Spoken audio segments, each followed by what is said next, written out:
Thank you, Speaker. Thank you for giving me the opportunity to weigh in on this bill. When I first spoke on this bill, when it was at second reading for 10 minutes, I found that it was a bit of a stretch. And now speaking for another few minutes while it's come to third reading is even more difficult. So in that respect, I am thankful for this programming motion that's actually limiting the amount of debate that we have on this particular bill. Because it isn't that there isn't all that much to say about this bill. It's just, and it's not that it's not an important issue, because it really is. It's that there isn't really all that much substance to the bill, which originally intended to limit rent increases to 1 to 2.5%. Which now, thanks to the NDP amendment, limits increases from 0 to 2.5%. So it actually is possible to go a year without a rent increase. This bill does very little to make rent more affordable, and it does nothing to ensure that there are livable, well-repaired units for people who need shelter.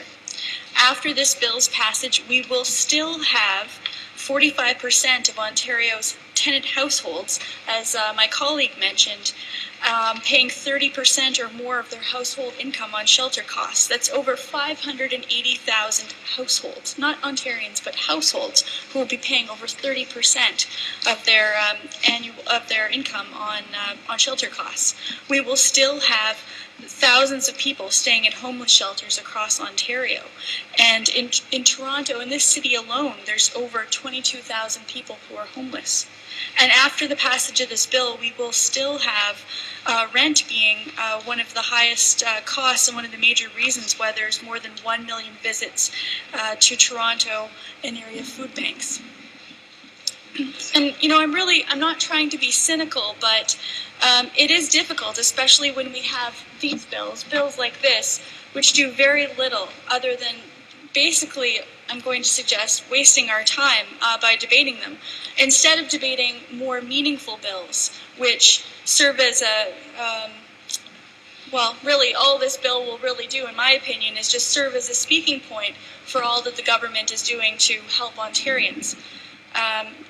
If you mention any of these facts to the government, I'm sure what we would hear back is that we are living in tough economic times, and that this is the reason for this austerity, that we're in a deficit situation, and therefore we can't afford to make the sweeping and meaningful changes that are needed. Changes like creating more affordable rental units across this province, which, although is always important, is that much more important now given our economic climate and job loss.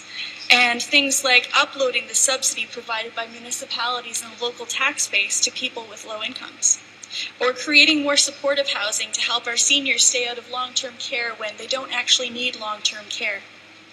And I certainly understand that these are tough times across the province, but that doesn't absolve us of our responsibility to ensure that people have the respect of affordable and decent places to live. If anything, it should remind us of the importance of having affordable rental options. It should also underscore the point that we need to invest now so that we can be prepared for this type of situation in the future, and more immediately, so that we can set the conditions that are necessary for us to get back on our feet. So tough times might mean that we can't invest today as much as we had intended and need to, but it still means that we have to invest. If we don't, we'll get caught unprepared to meet the demand, which will only serve to further stall our recovery. So as I said, I'm not trying to be cynical, but it does make me wonder why the government is so dead set on passing bills into law, much like this one, that really doesn't do a whole lot. I can understand that it is the end of the legislative session in the spring, and the government is very likely and understandably wanting to have something to show for the session. But why place so much emphasis on passing bills like this one that's so light on substance? It almost seems to me as though this is a government that doesn't really have a plan. Maybe after 8 years, the government is tired, it's used up all of its A-list ideas. Maybe it wasn't expecting re-election. I can't really say. But what is clear is that so much more can be done to really help people in meaningful ways that won't necessarily break the bank and that won't add to our bottom line, because we do have a tremendous opportunity with this minority government where we can work together. If the government is short on ideas about how we can improve life for people beyond the walls, beyond this legislature who are struggling just to make ends meet, then why can't we work together?